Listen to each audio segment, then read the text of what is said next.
Good evening, this is Quintus Curtius, and in this podcast I'm going to read a very short story by Edgar Allan Poe called Silence, a Fable. And this tale dates from 1838. I'm going to read the story, or prose poem more accurately, and then we'll discuss it, find out what it means, or make conjectures about what it means. So here it is, Silence, a Fable. The mountain pinnacles slumber. Valleys, crags, and caves are silent. Alcman. Listen to me, said the demon as he placed his hand upon my head. The region of which I speak is a dreary region in Libya, by the borders of the river Zaire, and there is no quiet there, nor silence. The waters of the river have a saffron and sickly hue, and they flow not onwards to the sea, but palpitate forever and forever beneath the red eye of the sun with a tumultuous and convulsive motion. For many miles on either side of the river's oozy bed is a pale desert of gigantic water lilies. They sigh one unto the other in that solitude, and stretch towards the heaven their long and ghastly necks, and nod to and fro their everlasting heads. And there is an indistinct murmur which cometh out from among them like the rushing of subterrene water, and they sigh one unto the other. But there is a boundary to their realm, the boundary of the dark, horrible, lofty forest. There, like the waves about the Hebrides, the low underwood is agitated continually, but there is no wind throughout the heaven. And the tall primeval trees rock eternally hither and thither with a crashing and mighty sound. And from their high summits, one by one, drop everlasting dews. And at the roots strange poisonous flowers lie writhing in perturbed slumber, and overhead, with a rustling and loud noise, the grey clouds rush westwardly forever until they roll a cataract over the fiery wall of the horizon. But there is no wind throughout the heaven, and by the shores of the river Zaire there is neither quiet nor silence. It was night, and the rain fell, and falling it was rain, but, having fallen, it was blood. And I stood in the morass among the tall, and the rain fell upon my head, and the lilies sighed one unto the other in the solemnity of their desolation. And, all at once, the moon arose through the thin ghastly mist, and was crimson in colour. And mine eyes fell upon a huge grey rock, which stood by the shore of the river, and was lighted by the light of the moon. And the rock was grey, and ghastly, and tall, and the rock was grey. Upon its front were characters engraven in the stone, and I walked through the morass of water lilies until I came close unto the shore, that I might read the characters upon the stone, but I could not decipher them. And I was going back into the morass, when the moon shone with a fuller red, and I turned and looked again upon the rock and upon the characters. And the characters were Desolation. And I looked upwards, and there stood a man upon the summit of the rock, and I hid myself among the water lilies that I might discover the actions of the man. And the man was tall and stately in form, and was wrapped up from his shoulders to his feet in the toga of old Rome. And the outlines of his figure were indistinct, but his features were the features of a deity. For the mantle of the night, and of the mist, and of the moon, and of the dew, had left uncovered the features of his face. And his brow was lofty with thought, and his eye wild with care.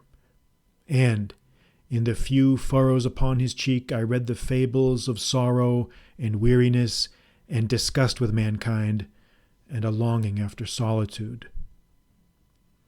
And the man sat upon the rock, and leaned his head upon his hand, and looked out upon the desolation. He looked down into the low, unquiet shrubbery, and up into the tall primeval trees, and up higher at the rustling heaven, and into the crimson moon. And I lay close within a shelter of the lilies, and observed the actions of the man. And the man trembled in the solitude, but the night waned, and he sat upon the rock.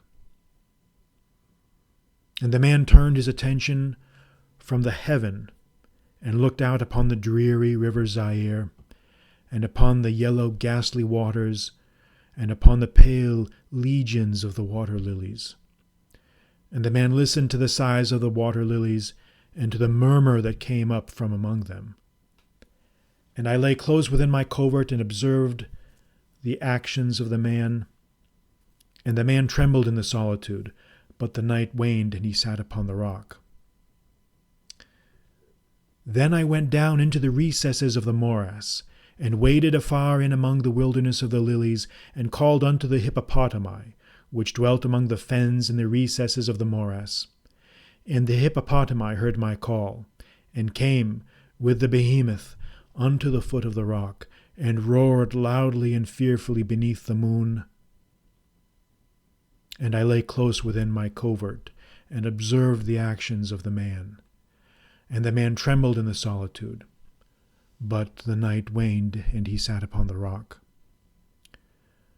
Then I cursed the elements with the curse of tumult, and a frightful tempest gathered in the heaven where before there had been no wind. And the heaven became livid with the violence of the tempest, and the rain beat upon the head of the man, and the floods of the river came down, and the river was tormented into foam. And the water lilies shrieked within their beds, and the forest crumbled before the wind, and the thunder rolled, and the lightning fell, and the rock rocked to its foundation. And I lay close within my covert, and observed the actions of the man.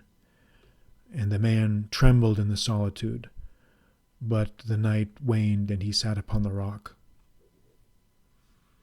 Then I grew angry and cursed with the curse of silence the river, and the lilies, and the wind, and the forest, and the heaven, and the thunder, and the sighs of the water lilies. And they became accursed, and were still. And the moon ceased to totter up its pathway to heaven, and the thunder died away, and the lightning did not flash, and the clouds hung motionless, and the waters sunk to their level and remained, and the trees ceased to rock, and the water lilies sighed no more, and the murmur was heard no longer from among them, nor any shadow of sound throughout the vast, illimitable desert. And I looked upon the characters of the rock, and they were changed. And the characters were silence. And mine eyes fell upon the countenance of the man, and his countenance was wan with terror. And hurriedly he raised his head from his hand, and stood forth upon the rock, and listened. But there was no voice throughout the vast illimitable desert, and the characters upon the rock were silence. And the man shuddered, and turned his face away, and fled afar off in haste, so that I beheld him no more. Now, there are fine tales in the volumes of the Magi, in the iron-bound, melancholy volumes of the Magi. Therein, I say, are glorious histories of the heaven, and of the earth, and of the mighty sea, and of the genii that overruled the sea, and the earth, and the lofty heaven. There was much lore, too, in the sayings which were said by the Sibyls, and holy, holy things were heard of old by the dim leaves that trembled around Dodona.